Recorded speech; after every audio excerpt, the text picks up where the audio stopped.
BA तृतीय वर्ष के द्वितीय प्रश्न पत्र के अंतर्गत सामाजिक विचारकों में आज हम कार्ल मार्क्स के बारे में अध्ययन करेंगे कि कार्ल मार्क्स के विचार क्या हैं। कार्ल मार्क्स को आधुनिक समाजवादी विचारधारा का पिता माना गया है। उन्होंने जीवन पर्यंत समाजवादी साहित्य की रचना की।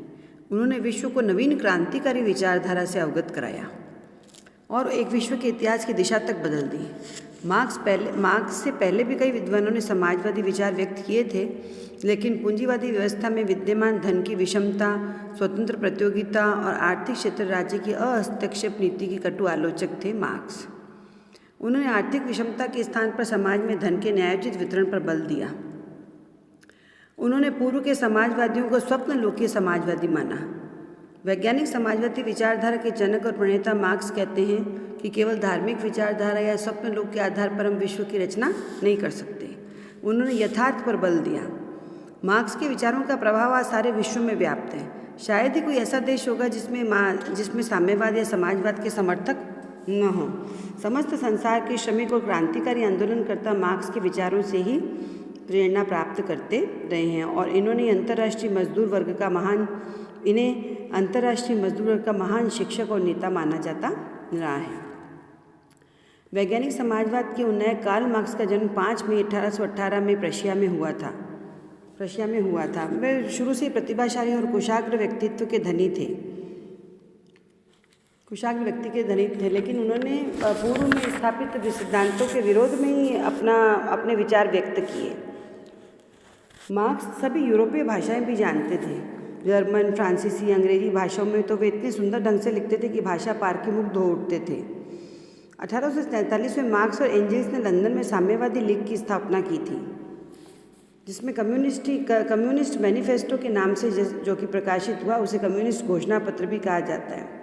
1864 में मार्क्स ने लंदन में अंतर्राष्ट्रीय श्रमिक वर्ग समुदाय का गठन किया, जो विश्व में प्रथम अंतर्राष्ट्रीय के नाम से विख्यात हुआ था। मार्क्स की प्रमुख रचनाएं हैं पवित्र परिवार, द होली फैमिली 1844, दर्शन की दरिद्रता, पॉवर्टी ऑफ फिलॉसफी 1847, साम्यवादी घोषणा पत्र, कम्युनिस्ट मैनिफेस्टो 1848, दास कैपिटल 1867 में।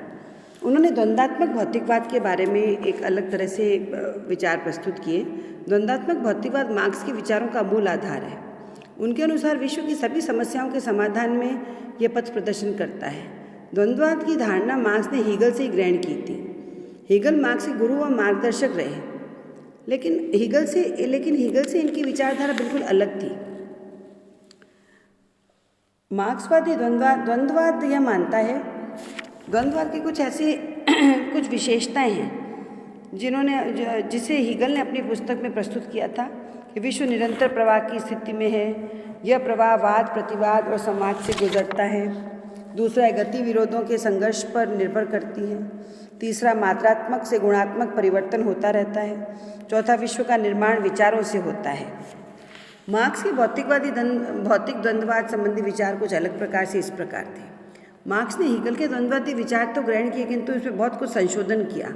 मार्क्स ने अपनी प्रमुख कृति दास कैपिटल में कहा कि द्वंद्वात्मक प्रणाली हीगल की प्रणाली से बिल्कुल अलग नहीं, बल्कि उसके विपरीत है। वो बिल्कुल उसके विपरीत है। हीगल की रचनाओं में द्वंद्ववाद अपने सिर के बल पर खड़ा है।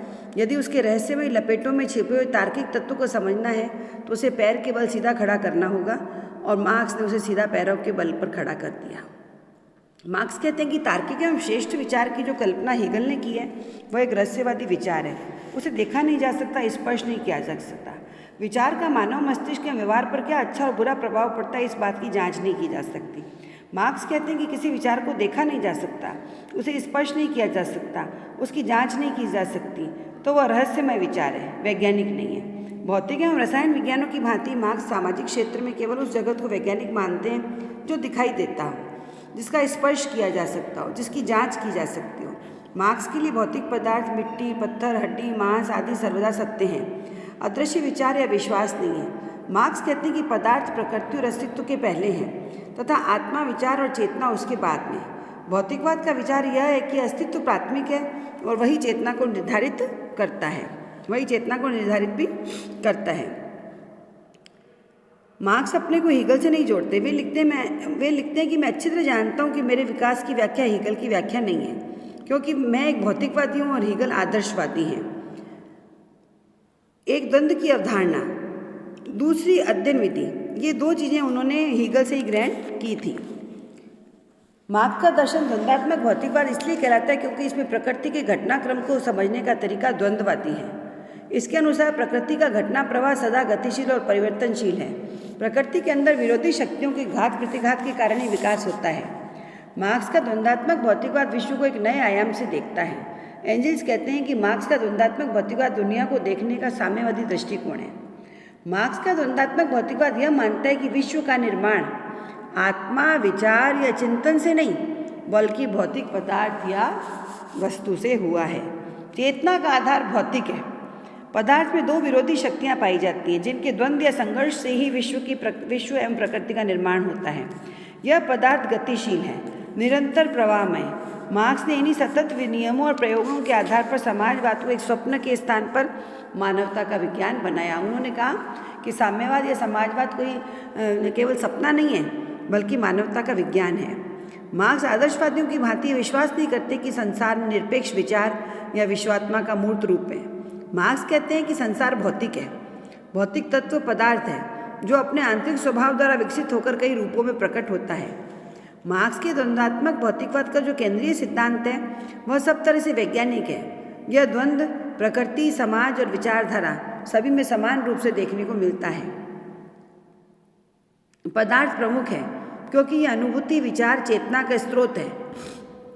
चेतना गौण है क्योंकि वह पदार्थ का ही प्रतिबिंब मात्र है। मार्क्स लिखते हैं, पदार्थ चेतना की उपज नहीं, बल्कि चेतना स्वयं पदार्थ की ही सर्वश्रेष्ठ उपज है। विचार को पदार्थ से जो सोचता है पृथक करना असंभव है। पदार्थ प्रत्येक प्रकार से परिवर्तनीय है, ऐसा मार्क्स का मानना है। मार्क्स के द्वंद्वात्मक भौतिकवाद के लक्षण है। द्वंद्वात्मक भौतिकवाद के अनुसार प्रत्येक वस्तु गतिशील है। परिवर्तन प्रत्येक वस्तु में होता है। कोई भी वस्तु स्थिर नहीं है, इसमें बहाव है, गति है और निरंतरता है। अतः जड़ता प्रकृति की दशा नहीं है। प्रत्येक वस्तु में जन्म और निर्माण की दशा को हीगल देखते हैं। इस द्वंद्वात्मक भौतिकवाद के अनुसार पदार्थ निष्क्रिय न होकर सक्रिय होता है, पैसिव न होकर एक्टिव होता है। इस प्रकार मार्क्स का द्वंद्ववाद विचारों की अपेक्षा भौतिक वस्तुओं को अधिक महत्व देता है और विकास प्रक्रिया का आधार भौतिक पदार्थों में आंतरिक विरोध को ही मानता है। मार्क्स कहते हैं कि किसी भी वस्तु में दो तत्व मौजूद होते हैं। एक वस्तु की निरंतरता को बनाए रखता है और दूसरा तत्व निरंतरता का विरोध करता है। इन दोनों शक्तियों का संघर्ष चलता रहता है और यह संघर्ष ही पदार्थ को आगे बढ़ाता है। द्वंद्वात्मक भौतिकवाद के अनुसार प्रत्येक पदार्थ ठीक उसी प्रकार गतिशील होता है जिस प्रकार हीगल का निरपेक्ष विचार गतिशील था। अतः संसार संघर्ष और गतिशीलता के संदर्भ में ही संसार को देखा जाता है। दूसरा, द्वंद्वात्मक भौतिकवाद के अनुसार विकास सदैव पदार्थों में अंतर्विरोध एवं मतभेदों के पारस्परिक संघर्षों के कारण होता है। पूंजीवाद में पूंजीवाद के विनाश के बीच छुपे हुए हैं। तीसरा, पदार्थ विश्व का मूल है और एक वास्तविकता है। समस्त विश्व पदार्थ से ही निस्रोत है। अंतिम वास्तविकता भौतिक जगत है, न कि आत्मा का विचार। चेतना कोई प्रभावशाली तत्व न होकर पदार्थ के अधीन है। मनुष्य में जो भी चेतना है वह इस पदार्थ के कारण ही है। पदार्थ ही पहली और अंतिम वास्तविकता है। चेतना के स्वरूप को पदार्थ निश्चित करता है, न कि चेतना पदार्थ के स्वरूप को निश्चित करती है। अतः प्रत्येक वस्तु परस्पर घनिष्ठ रूप से संबंधित है। चौथा, विश्व का विकास संघर्ष की प्रक्रिया द्वारा होता है, क्योंकि यह संघर्ष विकास का मूल है। संघर्ष से मुंह मोड़ना विकास के क्रम को पीछे धकेलना है। संघर्ष के अभाव में विकास संभव नहीं है। संघर्ष भीतरी और बाहरी दोनों ही रूपों में होता है, ऐसा मार्क्स का मानना है। पांचवा, विकास सदैव टेढ़े मेढ़े रूप में अर्थात सर्पिल होता है। विकास की प्रक्रिया में पहले तो धीरे धीरे मात्रात्मक परिवर्तन होता रहता है, किंतु बाद में एक वह अवस्था आती है जब वह मात्रात्मक परिवर्तन गुणात्मक परिवर्तन में बदल जाता है। जैसे यदि पानी को गर्म किया जाए तो पहले तो वह धीरे धीरे गर्म होता है, किंतु बाद में ऐसी अवस्था आती है जब वह भाप बन जाता है। यही द्वंद्ववादी विकास की प्रक्रिया है। सभी समाजों में द्वंद्वात्मक भौतिकवाद के विकास का यही क्रम पाया जाता है। पूंजीवादी समाज में मालिक और मजदूरों के बीच पहले तो छुटपुट संघर्ष होते हैं, किंतु इसकी उच्च अवस्था में श्रमिक क्रांति कर देते हैं। यह द्वंद्व की उच्च अवस्था मानी जाती है। छठा, द्वंद्वात्मक भौतिकवाद प्राकृतिक जगत की आर्थिक तत्वों के आधार पर व्यवस्था करता है और पदार्थों को समस्त विश्व की नियंत्रक शक्ति के रूप में स्वीकार करता है।